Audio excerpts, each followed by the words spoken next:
Hello everyone, this is Dr. Shilpa Agrawal Gupta, Assistant Professor in Department of Commerce at Bhopal School of Social Sciences. So, in this video, we'll be dealing with another important topic related to management, that is coordination. So, the topics that will be covered are meaning of coordination, definition of coordination, its importance, principles of coordination, process of coordination, and the various techniques of coordination. So let's begin with the meaning. Coordination is the function of management which ensures that different departments and groups work in sync, means synchronization. Therefore, there is a unity of action among the employees, groups and departments. It also brings harmony in carrying out the different tasks and activities to achieve the organizational objectives efficiently. Now coming to next definitions. According to Mooney and Riley, coordination is an orderly arrangement of goods, efforts to provide unity of actions in the pursuit of common goals. Now, Charles Worth describes it as the integration of several parts into an orderly whole to achieve the purpose of understanding. Now, let us come to the importance of coordination.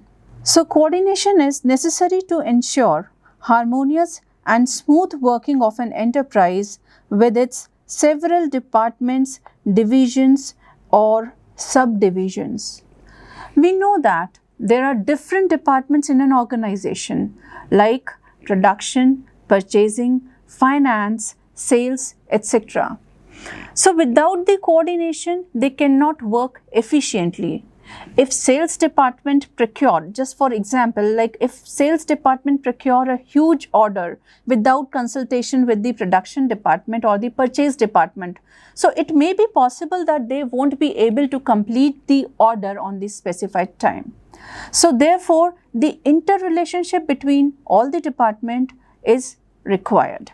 Now, the second importance is that coordination ensures unity in direction in the midst of diversified activities.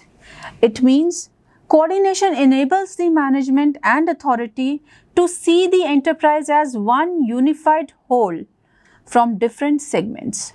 So, coordination is necessary to link the functions of different departments and divisions or sections and they link together to ensure the contribution towards the total result. Now the third point is coordination removes the conflict between the personal interest of the employees and general interest of the organization. It means that like individuals join the organization to fulfill their needs. Many times like these needs may be different from the group needs and goals. So, in such situations, organization and individual goals are not fully achieved. So, more the number of individuals in an organization, the higher will be the degree of incompatibility. So, therefore, coordination makes it little compatible. Now, the next is coordination can produce something greater out of the collective efforts of the individual, because we know that properly coordinated group efforts achieve a greater result than what is possible from the isolated efforts of an individual. Next is coordination provides a balance between the people of different capacities and abilities. It means like it compensates the shortcoming of the one by the strength of the other. Next is coordination reconciles the impact of internal and external forces in the organization and ensures smooth running of affairs. So what does it mean? That internally it combines the various resources of the business like money, material, machinery and method. So for the attainment of common goals of an organization. Externally, like the environment is made more favorable to the business by giving the consideration to the customers, employees, financiers and the government as well. So in this manner, the coordination helps in producing the better results and becomes the essence of management. Now, last but not the least importance, coordination ensures voluntary cooperation of the different members of the group. So how it happens? Like besides simplification of the organizational process, coordination harmonizes and integrates the different programs and policies of the business. Like well-planned method of coordination not only strengthens supervision but ensures the voluntary cooperation of different members of the group. Now coming to next is the principles of coordination. So for achieving effective coordination, the following fundamental principles are to be followed. The very first is direct contact. Like if there is direct contact among the individuals in an organization, so they can coordinate their activities effectively, and through the direct contact, ideas and opinions can be exchanged easily, and even if there occur any kind of misunderstanding or dispute among the people, so that can also be sorted out easily. Now the second is early beginning. Like coordination can be achieved more readily at the initial stages of the planning or policy making. So therefore, direct contact must begin at the very early stage of the process. Like in order for the supply of particular good has been booked, like this is just an example, that if an order of the supply of a particular book has goods have been booked, so and the raw material to produce those goods is not available with the organization, so there will be a trouble. So contact among the purchasing manager, production manager and sales manager at the very early stage is necessary, and that will make it possible whether means they will able to come to know that whether the order could be executed or not. Continuity. Now coordination must be maintained as a continuous process. It starts from planning and ends when the objective is accomplished. So whenever there is a division and distribution of functions among the managers and the departments, coordination is necessary.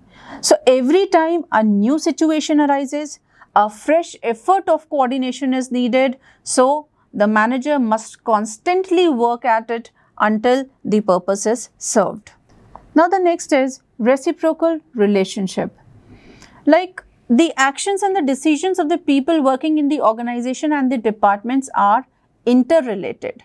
So therefore, taking any decision, before taking any decision, every manager must find out that the effect of his decision on the other departments as well. Okay, so this is what actually the principle of reciprocal relationship.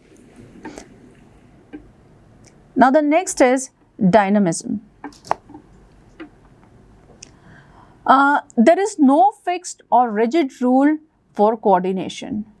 Like changes in organization's environment necessitate changes in the techniques of coordination. So it is thus a dynamic and not a static concept. The last is integrating. All the activities, decisions, opinions are to be integrated to achieve the enterprise common objective. For integration, what is necessary is that all men and departments must perform their jobs in the right time and in a right direction, of course. For example, like if all the parts of a machine are manufactured by different departments at a right time, so they can be assembled within a specified time. So assembling the parts of the machine is a coordination function. Now coming to steps for achieving effective coordination. So the first step says that there should be proper delegation of authority and responsibility. Next is an effective communication should be in place. The entire organizational activities should be properly divided department-wise and section-wise. Now, the fourth step says that management should persuade the employees to actively take part in committees, conferences, seminars, and the like. And the next is management should provide opportunities for the employees across the level to attend training in the areas of leadership, team building, and coordination. And the last step is putting in place a grievance cell. Now, coming to the next topic, that is management techniques in coordination. So, there are various techniques through which the coordination can be achieved. The very first is coordination by rules or procedure. If the work is highly structured and proper systems have been laid down to carry them out, one can easily predict the outcome. So, rules and procedure act as a work guide to subordinate for taking the decision in the course of their normal activities. So, through rules and procedures, managers can easily coordinate with the required action to be taken by the subordinates. Second technique is coordination by sound planning and clear-cut objectives. The objective of organization and policies must be clearly defined by the management. A well-conceived plan must clearly define the goals of the organization so that the interdepartmental objectives can be accomplished. Thus, to ensure coordination, clear formation of policies in the field of production, sales, finance, personnel, etc. must be correlated. Now, the third technique is coordination by simple organization structure. A simple and sound organization is an important means of coordination.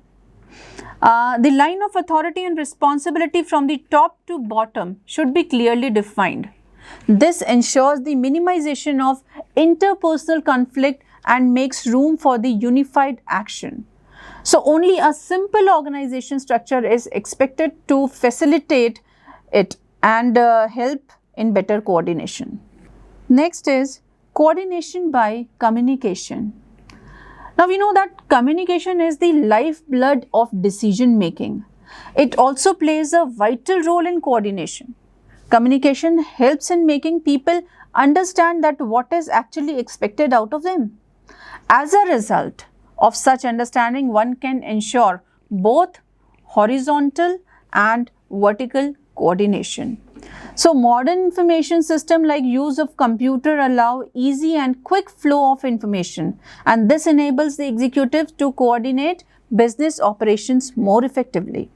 Last but not the least, again, coordination by leadership and supervision.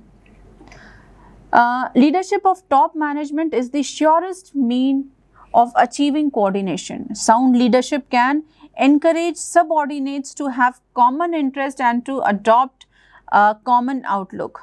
It may also bring self-coordination within the group.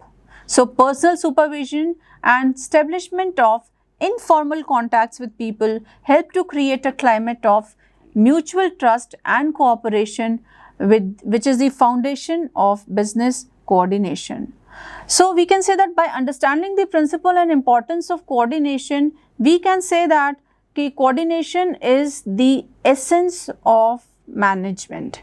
So, this is all about today. That's all for today. Thank you and have a good day.